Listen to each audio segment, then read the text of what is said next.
pros of a family business is you have a lot of we've talked about tenure and the benefits of that, and people long time in the saddle, and they know the business well. We know what our capabilities are. We know what our goals are.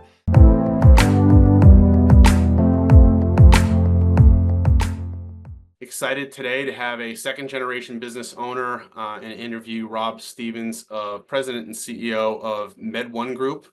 We want to hear, I think today, to start, Robb, you're the exact type of interview that we're looking for. A company that's established, has had some growth, and is looking to go to a second and even a third generation and beyond through good leadership. So why don't we start by you just talking a little bit about the origin story of Med1 Group, and then the origin story of you in it.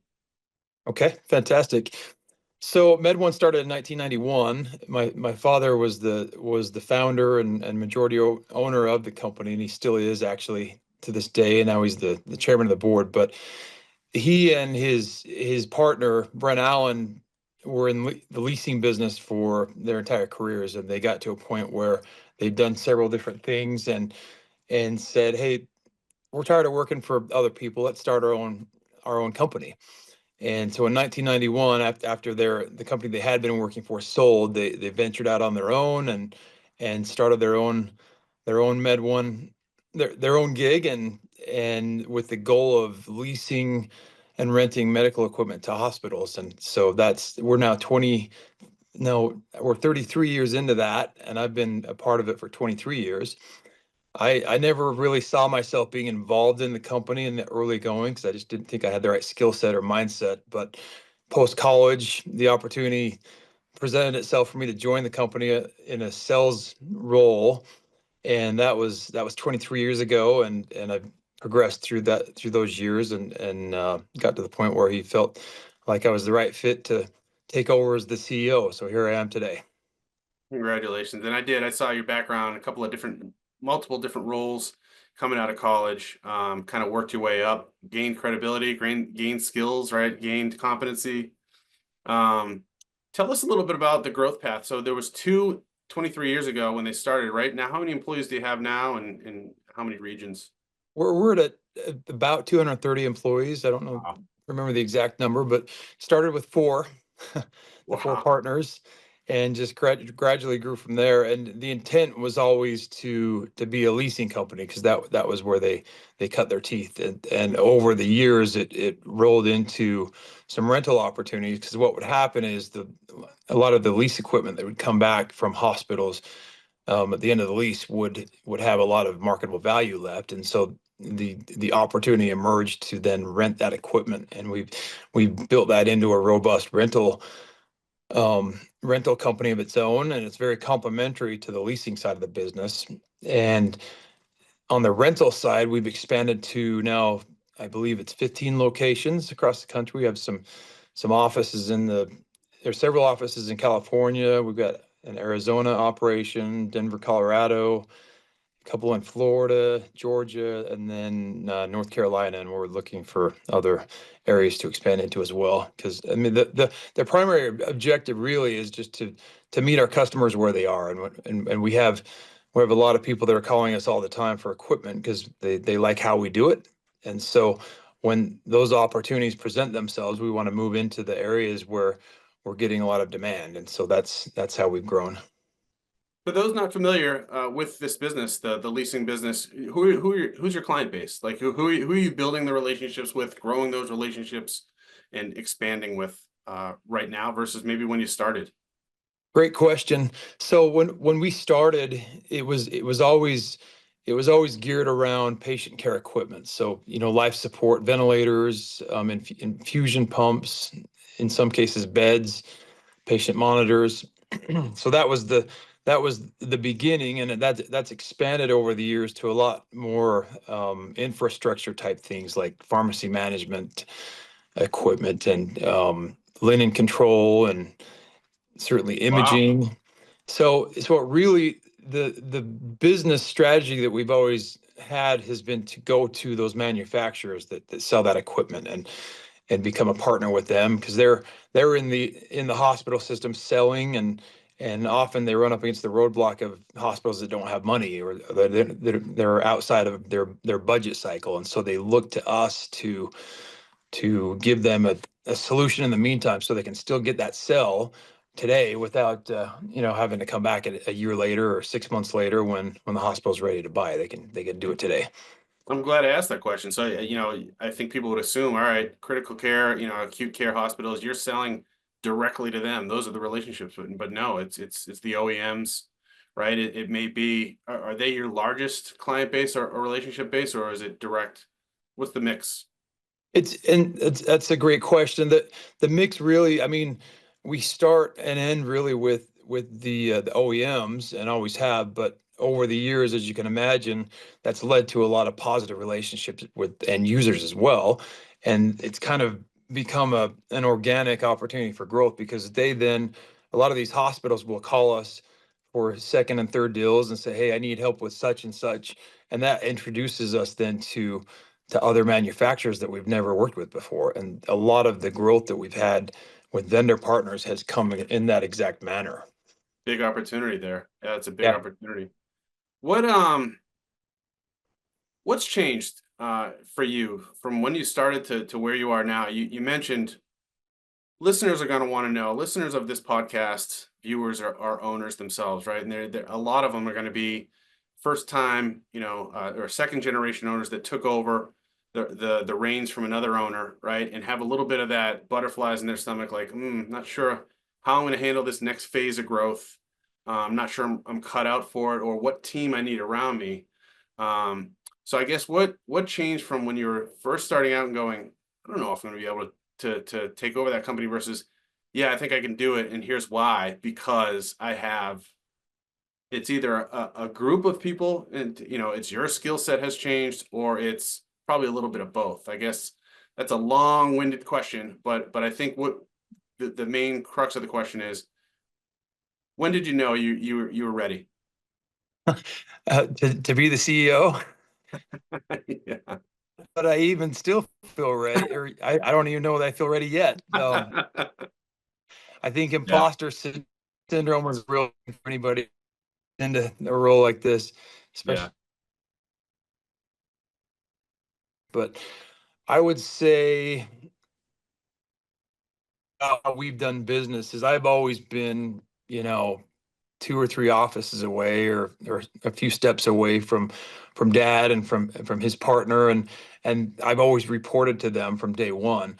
Yeah. And so it was very easy to kind of have the mentoring that was needed, and learning from the best, learning exactly in the model that they wanted to build the business. And so cutting my teeth early on. Yeah. You had the, mentorship, right? I mean, it sounds like it's really a confidence thing, and from what I'm finding is if there's a shift in ownership from one to the next, and there's no transition period or mentorship period, or succession planning phase, right? It's much harder, and it's still hard, even if you knew this was coming 5 years ago, or 10 years ago, right? It's still hard right when it happens. But I think the key, I mean, you tell me, what's the key to making that a successful transition in your mind? oh, that's an interesting thing to think about, because I don't know that there's ever a perfect transition. I mean, you could probably ask 100 people and get 100 different answers on what makes that go well. In our case, it wasn't something that was planned out necessarily for months or years at a time. It was kind of implied. Again, dad wanted to work until the end, and he was very tight-lipped about the when and the how and the who. I think I knew, probably by implication, 5 years ago, that his idea was to turn it over to me. But those were just passing conversations, and then he'd go quiet, and was very reserved about what he would say and who he would say it to. And then it became a thing of, okay, beginning of last year, here's what I'm thinking, and here's the timing, and here's how we're going to roll it out. We're going to start by making you the COO and the president in May, And then some point down the road, we don't know, I don't know exactly when we're gonna make you the CEO. So about a week before our board meeting in September, he brought me into his office and said, I'm ready to retire. I'm going to announce to the board that you're the guy. And I'm like, just like that, huh? So there wasn't really a clear-cut plan. It was there and it was kind of implied, but I expected him to be around for a lot longer Yeah. than he was. But He's he's still still around though, right? He's chairman of the board. How often do you see your father in the business? Does he still interact with some of your key people? Is Brent still there? I'd love to hear about how the transition went from you to from your father to you, and then the team around, your father and Brent, how that it's probably still happening, right? Roles are yes. changing, remits, what they're in, who's who's handling, which region and all that. How has that gone so far? And what are some of the things, the key things you think you need to keep your finger on the pulse of in that transition? Great question. So both Larry and Brent are members of the board. Larry's the chairman, as I'd mentioned, and they both come in, about once a week, sometimes twice a week. They retain their offices. We have two buildings here at our headquarters, and they have executive offices there. And initially, they had expected that they would entirely move out, and that I would move over there, and whoever I appointed as second in command would move with me and take their offices. But the more they thought about it, they thought they wanted a place to go, Yep. whether it was to just get away from the house for a while or do board work or whatever. Yep. So we do see them. I would say I interact with Larry about once a week. Brent a little bit less. Brent actually stepped away in May and announced his retirement to be the end of June. So he had a little bit of a head start. In September, when I was named CEO, I actually named my brother COO, and Oh wow. he has been the director or vice president of operations for a number of years. He's been head of collections and done an excellent job of that. So he's still settling into this role. I have a little bit of a head start on him, but it's been great working with him, and we both think very similarly, but different enough that we bring a different dynamic to the leadership landscape that I think is very complementary.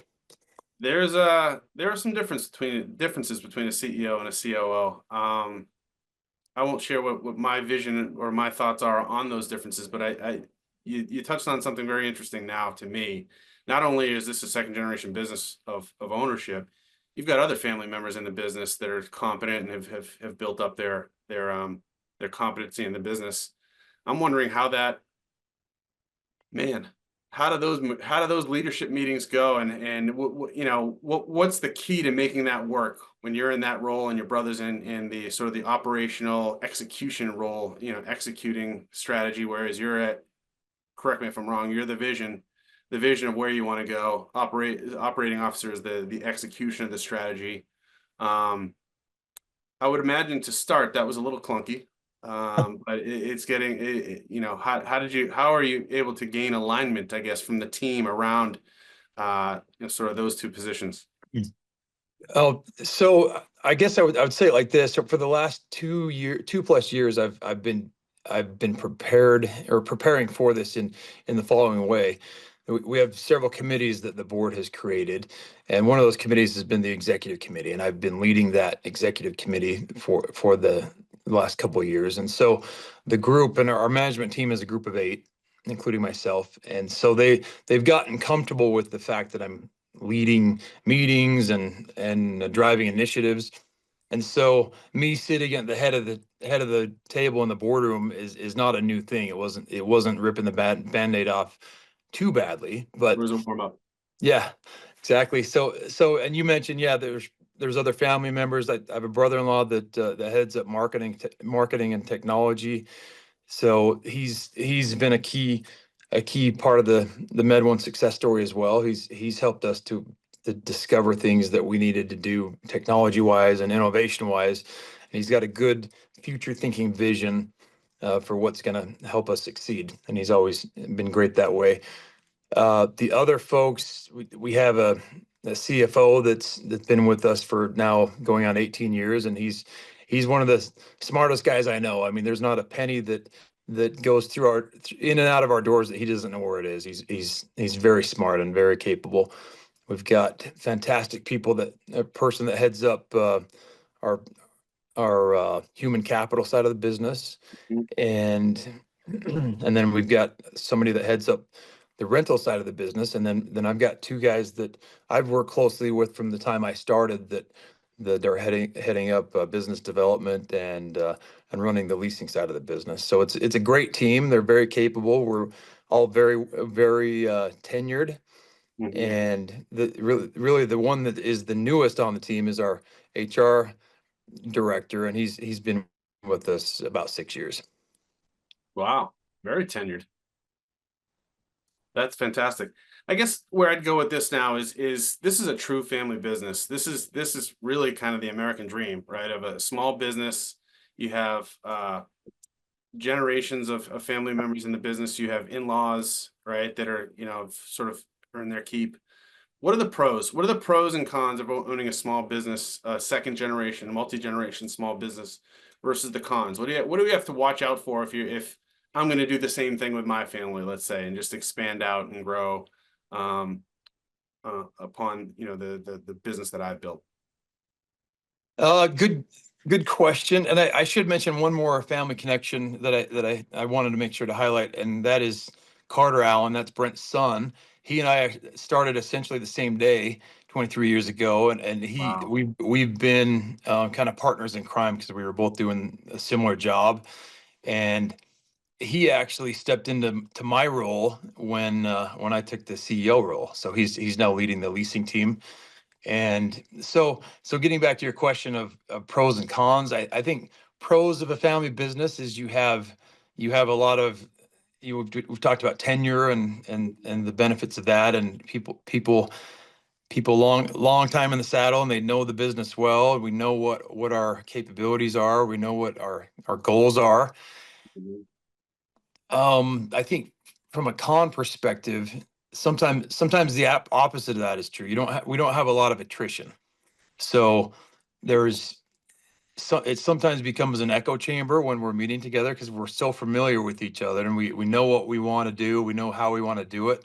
That there becomes Where's sometimes, the new ideas? Where's the yeah, new right. thoughts, new ideas, new Where's the perspective, innovation? the pushback, and yeah. Yep. And there and don't get me wrong, there's plenty of that. We have a lot of differing thoughts, but sometimes there's a statement that I love by George Romney, basically saying that one of the biggest dangers in the world is entrenched success. And I believe that wholeheartedly. If you get too entrenched in the things that you're good at and the things that you think you're succeeding at, you have blind spots, and you're going to miss those if you're not careful.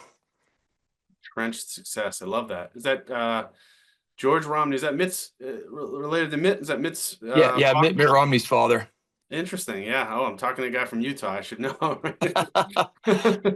That's a great quote. I hadn't heard that one. Yeah, I might have gotten it slightly wrong, but I have it in my office. I just can't see it because it's across the room. That's fantastic.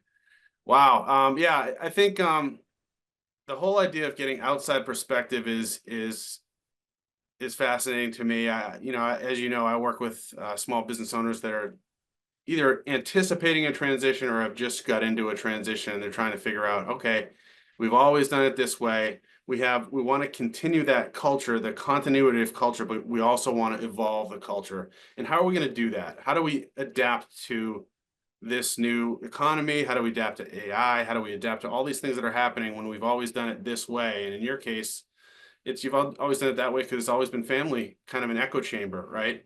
Right. So what are some of the things that you're thinking about doing in this upcoming year to kind of that you're excited about that are sort of a change in evolution of the company, if you will? So one of the things right off the bat that I felt compelled to do was tackle some of the culture issues and we've always kind of been patted ourselves on the back about it, that we have a great culture. Mhm. And so I've kind of peeled back that onion a little bit and said, we do, but there's a lot of room for improvement. And Mhm. so we have this mantra around Med One that we built an acronym that we on the word courageous, and within that has all the elements of our core business initiatives and the things that we hold near and dear. And originally in the early days, it was we want to be innovative, we want to be simple, and we want to be responsive. And so there's a bunch of other things encapsulated in that acronym as well. So I went to our marketing team and I said, let's tack 2 letters onto that and make it courageously. That gives us 12. So each month of the year of 2025, we're going to focus on one of those letters. Ooh, I And, like that. and so we built this courageously campaign around each of those things. The first month, so we're in January. The first letter is is uh, See, is C. So we're doing it based on creativity. So the entire company is submitting entries of each other and maybe in some cases themselves doing things that are creative. And then we'll use that as a way to highlight the company and on social media, and there's rewards and apparel that we'll give to people that participate. And so it's this whole elaborate campaign that's meant to just reinvigorate courageously in the company. how's it going so far? How has that come off? Was there excitement around that going into the new year? And to me, if I had a new CEO that it says, here's a new initiative we're going to have, and each month everybody's going to contribute and get their name in lights, I'd be like, wow, I like this guy. I like this new CEO. This is different. Yeah, it's really been interesting, and I asked our marketing folks who are kind of running this how it's going, and they've had a ton of entries so far. And what they're going to now do is take those entries and decide on some finalists, and the finalists will get some awards and some highlight videos that we put on LinkedIn. But I think it's the team across the country has responded to it very well. Actually, Yeah, some really cool entries so far. it's great. It's great. I guess Look, this is go ahead. Sorry, go I ahead. was going to say, so that's one thing, and another thing that we're looking to do, we do, and I'll just be brief on this, but we do an annual meeting every May, and we bring people in from our various offices, and we do it in Deer Valley. And we've had a model for years and years of how we do it. We bring up speakers from the company who maybe are not comfortable in a speaking role. And basically, we all sit and listen to each other talk for 6, 7, 8 hours on a Friday afternoon or Friday all day, really. And as I've talked with my brother-in-law Troy, who heads up marketing, I said we need to mix this up. It's time for a change. And so we're reimagining that. We're still going to do the meeting, but we're going to do it in a much more interactive way, workshop it a little bit, have some breakouts, bring in some professional people that can teach people about different things that will help them do their jobs better and just have better quality of life. So that's another big initiative that's been on my mind. I love that. Seems like you believe in people and gaining alignment and empathizing and collaborating. Kind of leads me to my next question. This is probably my favorite question to ask an owner, which is, three major problems in any business, or three things that are always on a business owner's mind, in my estimation, are capital, people, and time. And those are, if you could have more of each one of those, boy, uh, more capital, more of these great people and more time, you would have no problems, right? But of those three, like what are the ones? Which one is most important to you as a business owner, and most vital to the growth of your business in this next generation? Oh boy, that's a tough question to answer because they're all so important. But I mean, we've done a good job over the years, I think, of identifying good people that embrace the Med One way and the goals that we have. I think we've identified um, some good capital sources, and we've secured that. And it's always a work in progress, of course. But everybody wishes they had more time. I, I'm amazed every day when I come in just how quickly the day flies by. And there's days in the CEO role, especially where I look at it and I think I just had a day full of meetings and I don't think I got anything done. And I think a lot of people feel that way.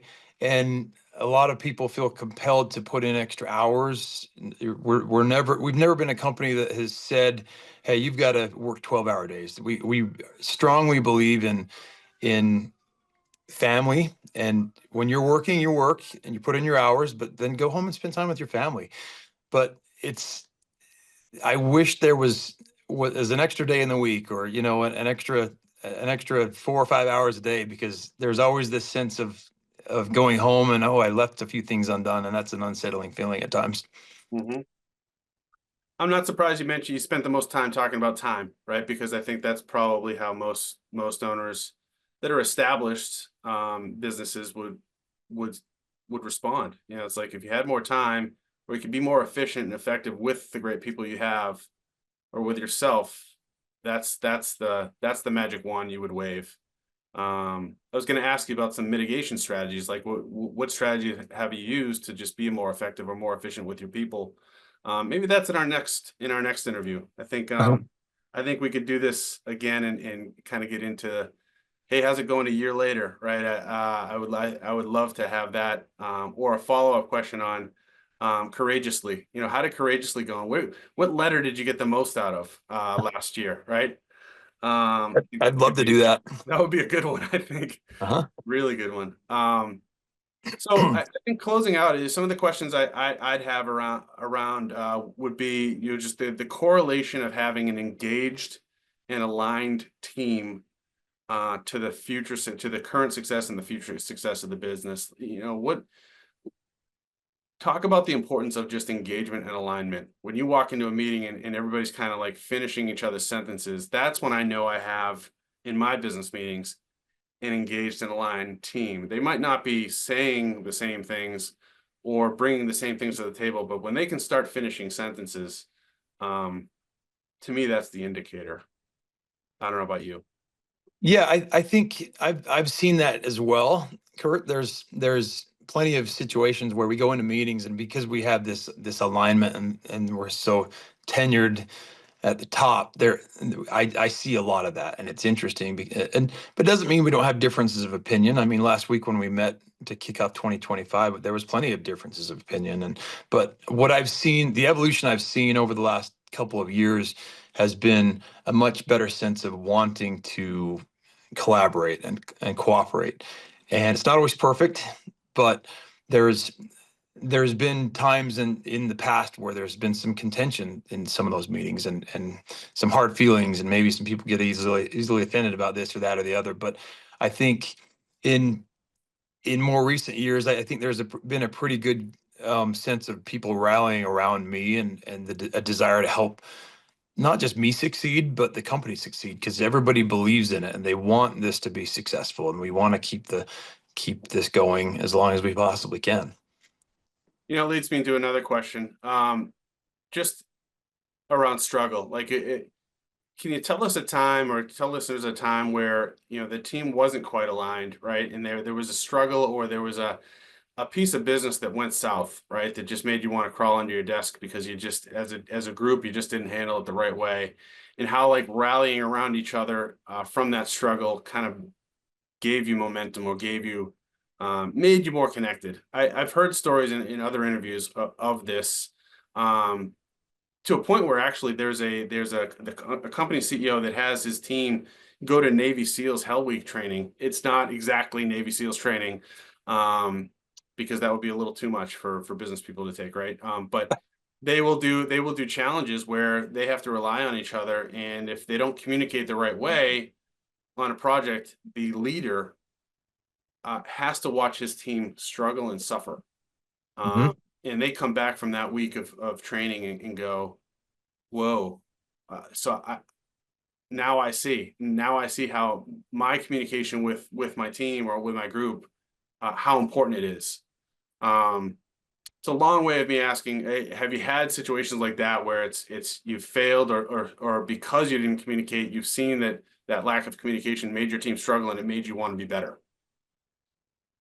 It's funny that you mentioned Navy SEALs. I'll just quickly throw in one of my favorite books I've read in the last couple of years is The Culture Code. I'm sure you've heard of that. And Yes. there's a chapter in there where they're talking about the Navy SEALs training, and how they have to learn to carry these huge logs together, and they have to do it in precision in such a way that if one person falters, sometimes somebody gets tired, but the rest of the group is still functioning in a way that they can kind of make up the difference. I think what comes to mind when you ask me that question is post-COVID, there was a couple of years where our leasing effort really struggled. And the reason it struggled is because we're so focused on hospitals as our end user customer that there all the budgets were focused on PPE and different things like that to combat COVID, and so they weren't buying capital equipment at the clip that they typically do. So we had a couple of years where we flatlined, and we said, well, what are we going to do? We've got to get more. We've got to get more top line revenue. We've got to build the leasing business into what it back into what it's always been. And so we looked long and hard at that. And sometimes there's a lot of things that are out of your control in the leasing world, because at the end of the day, you have to you're very reliant on the customer deciding to move forward with an equipment purchase that really doesn't even start with us. We're just kind of the third party involved in helping that sale happen. So one of the things we did about 18 months ago, we decided to start or take our secret sauce, if you will, and go outside of the hospital space and develop what we call a commercial leasing division, and focus on other types of assets. Oh, So forced you to adapt. A yeah, hardship forced you to adapt and to change, shift gears. Keep yeah. going. Sorry, So, this is yeah. it's fascinating to me. Yeah, so we're about 18 months into that effort. We hired a person to lead that team, and he's now added 4 individual contributors, and they in their first full year they did nearly 20 million in new lease originations. And Whoa.